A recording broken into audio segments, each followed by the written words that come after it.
«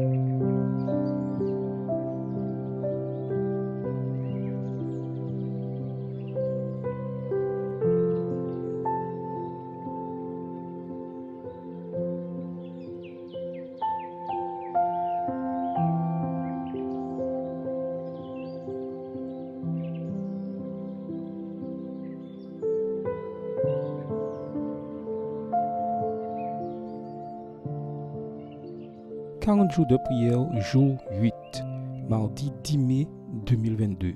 Tu es la lumière. Tu es la lumière du monde. Une ville située sur une colline ne peut pas être cachée. On n'allume pas non plus une lampe pour la mettre sous une corbeille, mais sur un support, et elle éclaire tout le monde de la maison. De même que votre lumière brille devant les autres, afin qu'ils voient vos bonnes œuvres et rendent gloire à votre Père qui est dans les cieux. Matthieu 5, les versets 14 à 16. L'humanité n'a en elle-même aucune lumière. En dehors de Christ, nous sommes comme un cierge sans flamme. Mais lorsque nous nous tournons vers le soleil de justice, lorsque nous entrons en contact avec le Christ, toute l'âme s'illumine de l'éclat de la présence divine. Les disciples de Christ doivent être plus qu'une lumière au milieu des hommes. Ils sont la lumière du monde. Les anges de gloire attendent de communiquer à travers vous la lumière et la puissance du ciel aux âmes qui sont prêtes à périr. Extrait de Pensée du monde de la bénédiction, page 40. Oui, nous sommes la lumière. Nous sommes les représentants de Christ sur cette terre. Sommes-nous prêts à accomplir cette mission? Alors que nous vivons ces 40 jours de prière, il est souhaitable que chacun d'entre nous puissions savoir là où nous sommes et là où nous allons. Nous avons deux chemins en face de nous, le bien et le mal. Quel camp allons-nous choisir? Nous sommes cette lumière. L'Éternel a besoin de nous dans cette mission.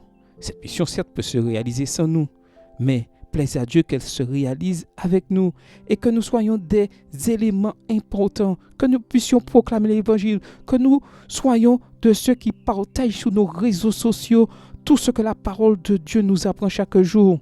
En ce moment se tiennent des campagnes d'évangélisation. Partageons ces campagnes sur les réseaux.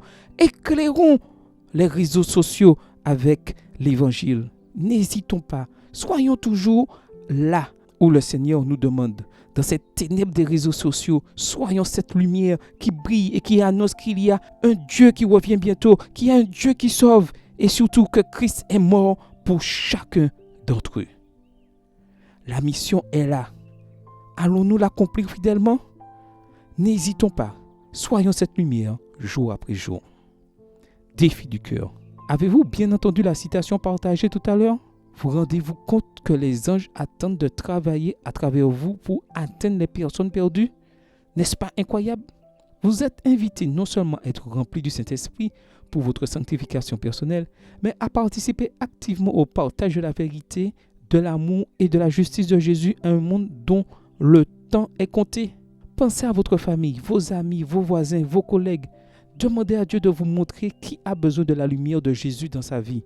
Pour qui devriez-vous prier et contacter spécifiquement cette semaine? Prions. Prions avec urgence pour les 7 noms de notre liste. Prions pour que Dieu nous aide à voir les besoins des personnes pour lesquelles nous prions et pour qu'ils aient la sagesse de les aider. Prions pour que les institutions médicales adventistes de notre région et du monde entier soient une lumière pour sa gloire en atteignant ceux qui ont besoin de guérison et d'encouragement. Prions pour les croyants qui luttent au Soudan alors que les troubles économiques et les pluies irrégulières font monter les prix et réduisent les récoltes. Prions pour que Dieu brise les chaînes qui retiennent tant de personnes dans l'esclavage spirituel. Amen. Que le Seigneur vous bénisse.